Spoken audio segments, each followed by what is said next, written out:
programa Você Pode Ser Feliz. Hoje nós estamos falando do sentimento de rejeição. Lógico que todos nós temos esse sentimento, mas agora, como que você lida com esse sentimento? Tem muita gente que tem um sentimento interno, quer dizer, lógico que todo sentimento é interno, causado por essa rejeição interna. Veja bem, você está sentindo que você está sendo rejeitado, isso é verdadeiro? Será que você já passou pelo crivo da verdade? Já fez aquela peneira que é tão importante? E às vezes a gente fica com uma ideia tão fixa, tão fixa. Lógico que também tem a externa, que você chega num grupo, você se sente rejeitado, chega às vezes até na comunidade, na igreja.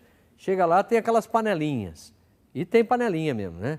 Na minha paróquia também tem, eu acho que na sua também tem, todos nós temos. São questões de identificações, é inevitável isso. Mas o importante é como que nós reagimos a isso. Porque se você se sentir rejeitado, você vai esquivar, vai fugir. Agora, se você enfrenta, é diferente. Então, vamos pensar juntos nisso, que acho que é fundamental, porque senão a gente vai acabar fugindo da realidade da vida e isso não vai fazer bem. Nós temos a mãe do Dr. Felipe, que é a doutora Cida. Por favor, vem aqui, doutora Cida. Vamos participar desse bate-bola aqui. Bom dia, não dizer mais nada. Seja bem-vinda mais uma vez. Obrigada. Tudo de bom, viu? Senta lá perto do filhão, querido. E a gente fica muito feliz de tê-la novamente. Nós já estivemos aqui junto com o Dr. Terzi, seu marido, e falávamos justamente naquela ocasião dos estresses, né? Que ponto chega uma pessoa que vive um estresse e que acaba gerando situações complicadíssimas e que nós aprendemos com você, que é a fase aguda e crônica. Eu nunca mais vou me esquecer. Eu sou um bom aluno, viu? Eu consigo captar algumas coisas das situações pelas quais muitas vezes nós enfrentamos. Bem, e agora nós estamos falando um pouquinho sobre a rejeição. A rejeição, lógico que é um sentimento que, se não trabalhado, acaba trazendo situações, diríamos assim, psicossomáticas, ou pensando mais no soma, mais no corpo. O que você tem para nos contar sobre isso? Tá. Em relação à rejeição, eu queria pontuar um aspecto que já foi falado aqui, mas não foi assim salientado. Isso. Que um dos primeiros passos para lidar com a rejeição é o indivíduo se aceitar. Ele tem que se conhecer, ele tem que se descobrir e ele não tem que se rejeitar. E assim, se você tem um aspecto negativo em você que você não gosta, você tem que tentar trabalhar para modificar esse aspecto. Ou, se ele é imutável, não tem solução, você se aceitar. O primeiro passo para você lidar com a rejeição, não está exatamente com a sua pergunta, mas eu vou respondê-la também, é você se aceitar, você se conhecer, você se descobrir seus pontos fortes, seus pontos fracos e onde você vai trabalhar para você... Não quero cortar para você não se boicotar, você não se rejeitar. Então, eu até diria assim, se o sujeito tem uma autoestima elevada, né, elevada, se ele tem uma autoestima elevada, ele consegue trabalhar tranquilamente. Ele vai lidar muito bem com a rejeição. Ele vai entender que essa rejeição não é dele, não é ele, é uma questão externa. Que é diferente daquela que eu falava da interna, né? Que às vezes você se sente rejeitado, criou né, uma situação assim, né, doutor Felipe? Eu acho que dá pra gente diferenciar dois tipos de rejeição. A rejeição consigo mesmo, então, de repente, diante de alguma decepção, de alguma frustração, uma decepção amorosa ou na família, você se rejeita, então você se coloca como culpado da situação, diferente da rejeição externa ou do outro. Você esperava uma coisa diferente do outro e o outro tem um comportamento diferente, ou você se sente rejeitado perante a ele ou perante algum grupo. Então, são rejeições diferentes, podemos colocar assim. Então, podemos dizer, né, como nós falávamos, né, interna e externa. Né? A rejeição seria uma autorrejeição, né? Quer dizer, eu me sinto assim, rejeitado. E outra quando o grupo também me rejeita.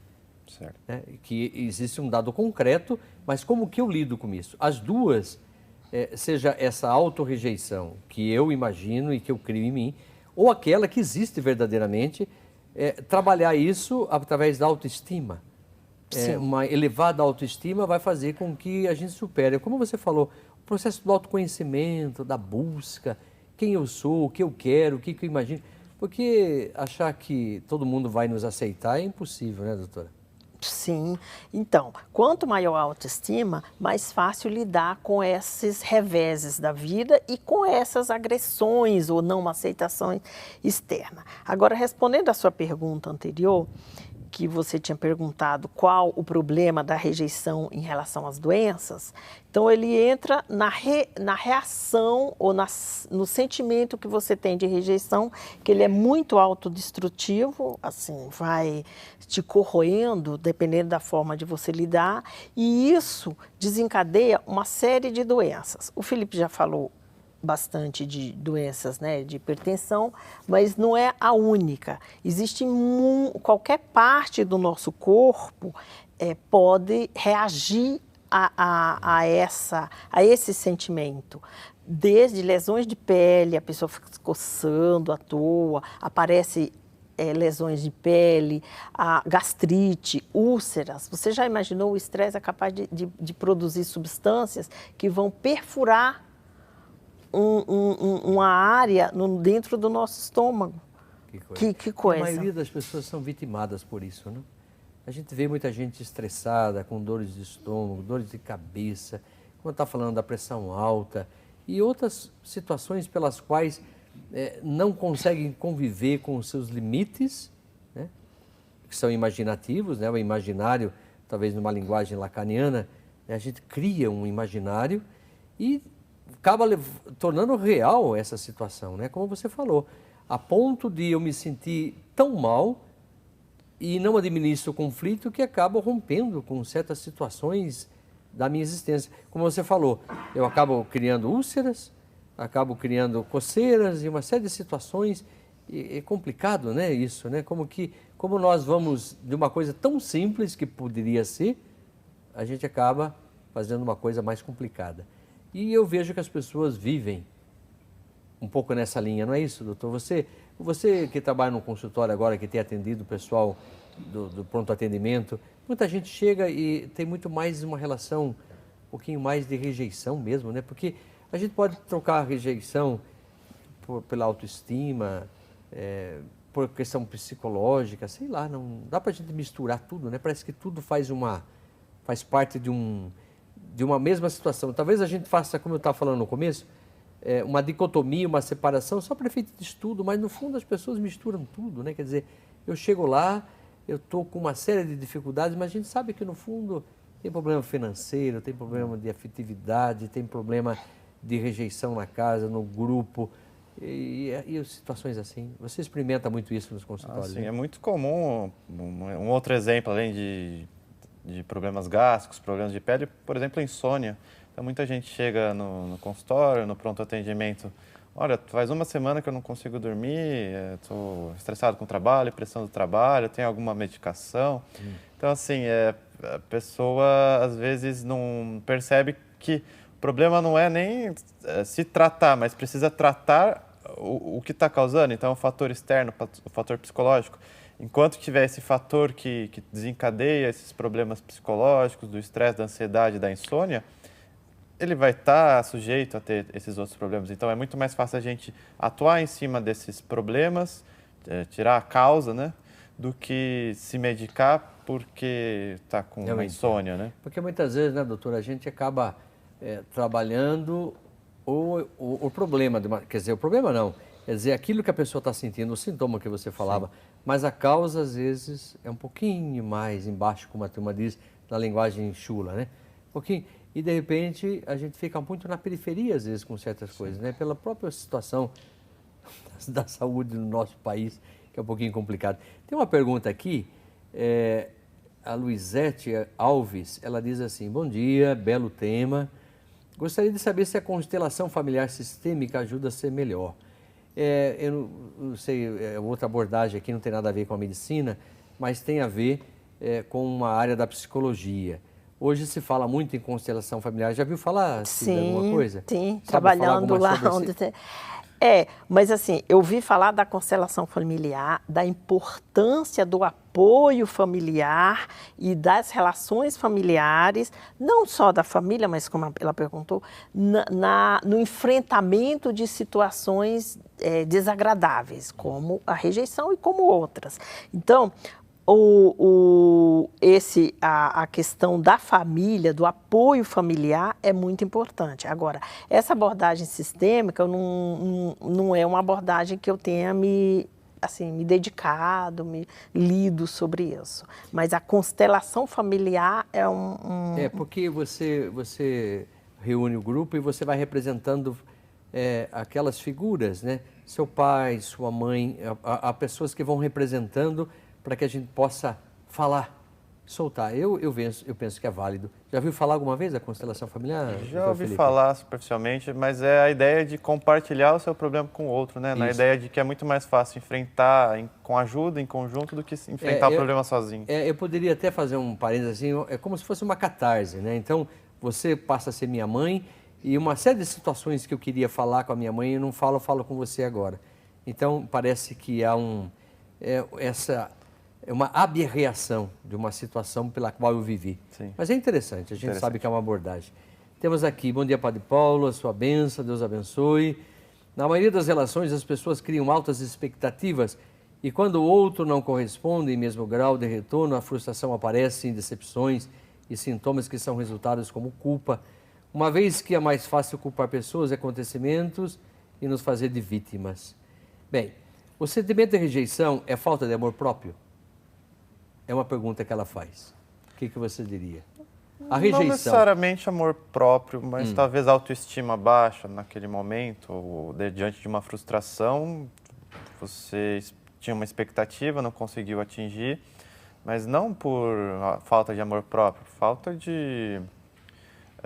a situação não permitiu isso. Entendo. Talvez um pouco de autoestima, né? Um pouquinho baixa, né? A pessoa quando não se olha... Porque ela diz assim, medo de ferir o orgulho. É um pouquinho complicado, né? Mas tem uma frase que diz, depois que naveguei na profundidade do amor próprio, nunca mais naufraguei em sentimentos rasos.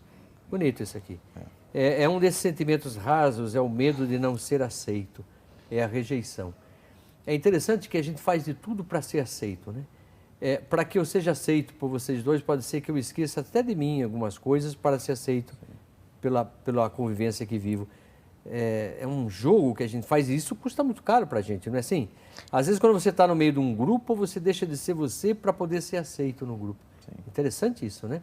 E faz mal para a gente de uma certa forma, quando a gente acaba perdendo a identidade da gente às vezes. Ambientes novos, acho que isso talvez seja mais comum, um emprego novo, meio com novas relações, a pessoa, em vez de, para se inserir naquele meio, ela quer se adaptar ou quer se inserir, não quer ser rejeitada.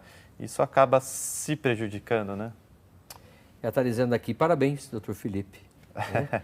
Pela inteligência e pela participação primordial e brilhante para o assunto abordado. Fico feliz. Você sabe que você é inteligente, né, doutora Cida? Filho de peixe, peixinho é. Não, obrigada. Muito bem. Tem uma outra aqui que está dizendo o seguinte. Aqui ela está falando da música que ela está escolhendo. Aliás, não está falando nem um pouco, mas só está falando que está muito feliz agora, que Deus se mostra através do seu programa e da música que ela está pedindo, que depois nós vamos fazer um sorteio, viu, Vanja? Muito obrigado da sua participação. E eu acredito que tudo isso é muito gratuito para todos nós, é gratuito para todos nós, quer dizer, como é bom a gente pensar em situações que nos faz feliz. Tem uma outra aqui, Senhor Jesus Cristo, peço o vosso amor, misericórdia, ela pede orações, acho que aqui não tem nenhuma dúvida com relação àquilo que nós estamos falando. Bem, então, já que estavam falando da música, só para a gente, você liga, 0 operador 19 3871 9620, você faz suas intenções, tudo que você quiser pedir, mas escolha entre a música que vocês querem que eu cante, O Tesouro ou Cura-me. Né? Daí nós vamos fazer o sorteio da música e quem, portanto, sair no papelzinho vai receber o CD inteiramente gratuito. É um presente que a gente faz para vocês. Mas então, o que a gente poderia falar mais? doutora Cida, com relação às situações pelas quais ele estava falando da pressão alta, como que a gente poderia ter uma vida um pouquinho mais serena para não fazer esses quadros de hipertensão ou até gerar uma situação que pode ser uma falta de controle da vida da gente? Tem como a gente poder controlar isso? Hoje a gente, né, procura desenvolver a prevenção à maioria das doenças, né? Então, uma das formas é você fazer uma consulta, tem as idades, para que se descubra, principalmente a hipertensão, como ele falou, que é silenciosa, para evitar isso. Então, é a prevenção. Hoje mesmo, os convênios, as entidades públicas, eles estão promovendo ações de esclarecimento à população na prevenção de várias doenças, inclusive das doenças cardiovasculares, da maioria dessas doenças. Então, é voltado à prevenção. Que bom. Nós temos que fazer um pequeno break, infelizmente o nosso tempo é assim, né? Mas a gente dá tempo para tudo e a gente vai vivenciando. Vamos fazer então esse pequeno intervalo, voltamos logo em seguida.